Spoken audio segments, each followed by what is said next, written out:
ખેડૂતોની હાલત હાલ એટલી કફોડી છે કે જીવન નિર્વાહ ખર્ચ પણ નીકળે એમ નથી. વાત હોય ડુંગળી, મગફળી, મરચા કે પછી કેળાનો પાક, ભાવે ખેડૂતોના હાલ બેહાલ કરી નાખ્યા છે. આવી જ કંઈક હાલત છે કેળા પકવતા ખેડૂતોની. આણંદ તાલુકાના ખેરડા ગામના ખેડૂતની આર્થિક હાલત કફોડી. ભાવ ન મળતા કેળાના ખેતરમાં ટ્રેક્ટર ફેરવવું પડ્યું. નમસ્કાર, આપનું સ્વાગત છે BS9 TV ન્યૂઝ ઉપર અને હું છું આપની સાથે કાજલ સુવા.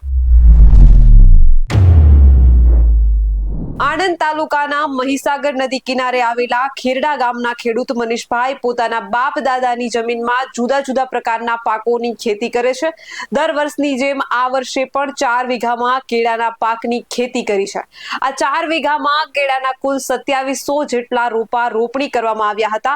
ખર્ચની જો વાત કરીએ તો 4 વીઘામાં 2.60 હજારનો ખર્ચ થાય છે. ત્યારે કેળા કરતા ખેડૂતોને સરખો ભાવ ના મળતા મૂંઝવણમાં આવી ગયા છે. સર્વપ્રથમ એક નજર કરીએ ખેડૂતોની સ્થિતિ ઉપર.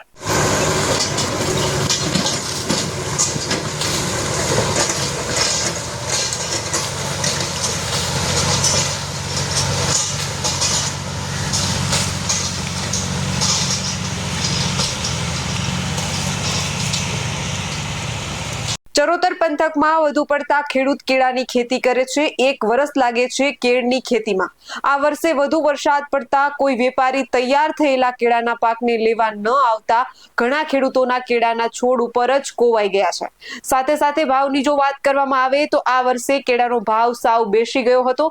ઘણા ખેડૂતોનું કહેવું છે કે 50 રૂપિયા 20 રૂપિયા કિલો થઈ ગયેલો છે. હમણાં જ થોડા સમય પહેલા કેળાનો ભાવ ઉચકાયો હતો. ત્યારબાદ હાલ કેળાના ભાવની જો વાત કરીએ તો 110 થી 140 મણ ચાલી રહ્યો છે. જેથી કેળાની ખેતી કરતા ખેડૂતોને ખૂબ મોટા પ્રમાણમાં નુકસાન જોવા મળી રહ્યું છે. કેળાના ખેતીની જો વાત કરીએ તો એક બાજુ કુદરતી વાતાવરણનો માર પડ્યો તો બીજી બાજુ જંગલી ભૂંડ, રોજ, નીલગાય જેવા પશુઓ આવીને કેળાના છોડને મૂળમાંથી ખોદી કાઢે છે.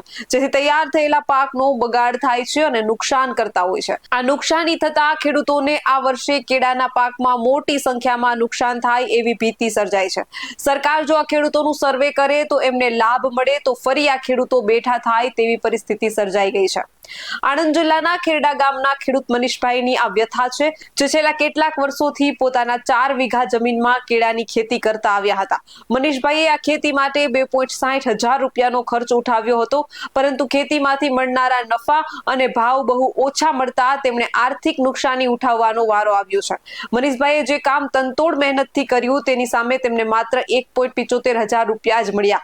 કેળાના બજાર ભાવ ખૂબ જ નીચા જતા મનીષભાઈના ખર્ચ અને આવક વચ્ચેનો તફાવત ઉઠાવવા પણ મુશ્કેલી પડી. જ્યારે વેપારીઓ સમયસર કેળા લેવા નહીં આવ્યા અને ભાવની કમી કફોડી બની ગઈ ત્યારે મનીષભાઈએ આર્થિક દબાણને કારણે ચરમસીમા સુધી પહોંચી ગયા. કાયમની આર્થિક નુકસાનીથી દૂર રહેવા માટે તેમણે પોતાના 4 વીઘા કેળાના ખેતરમાં ટ્રેક્ટર વડે પાકને કચરાવી નષ્ટ કરવાનું કંટાળેલા મનથી નિર્ણય કર્યો. ખેડૂતો માટે યોગ્ય ભાવ ન મળવો માત્ર મનીષભાઈ નહીં પણ સમગ્ર ખેડૂતો સમુદાય માટે મોટી સમસ્યા બની છે. સરકાર અને સંબંધિત સંસ્થાઓએ ખેડૂતના નુકસાનને ધ્યાનમાં લેતા તેમને સહાયતા કરવાની જરૂર છે, નહીં તો આવી ઘટનાઓ વધતી જશે. આણંદ તાલુકાના ખેરડા ગામથી આ કથન દર્શાવે છે કે કેવી રીતે બજાર ભાવની અસ્થિરતા અને વેચાણની તકો ન મળવાથી નાના ખેડૂતોની આર્થિક પરિસ્થિતિ વિકટ બની રહી છે. ખેડૂત મનીષભાઈની આ કથા કૃષિ ક્ષેત્રમાં આવતા પડકારો અને સમસ્યાઓ પર અસરકારક પ્રકાશ પાડે છે. ખેડૂત મનીષભાઈને અને તેમના જેવા અન્ય ખેડૂતોને યોગ્ય દમદાર સમર્થન અને ન્યાયસંગત બજાર ભાવ મળવા માટે તાત્કાલિક પગલાં લેવામાં આવવા જોઈએ, જેથી તેમને આવો દુઃખદ અનુભવ ફરી ન થાય. આવા જ વધુ અહેવાલ સાથે મળતા રહીશું. તમે અમારી YouTube ચેનલને સબસ્ક્રાઇબ કરવાનું અને અમને Instagram અને Facebook પર ફોલો કરવાનું ભૂલશો નહીં. બાકી અવનવી અપડેટ્સ મેળવવા માટે આપ જોતા રહો BS9 TV ન્યૂઝ.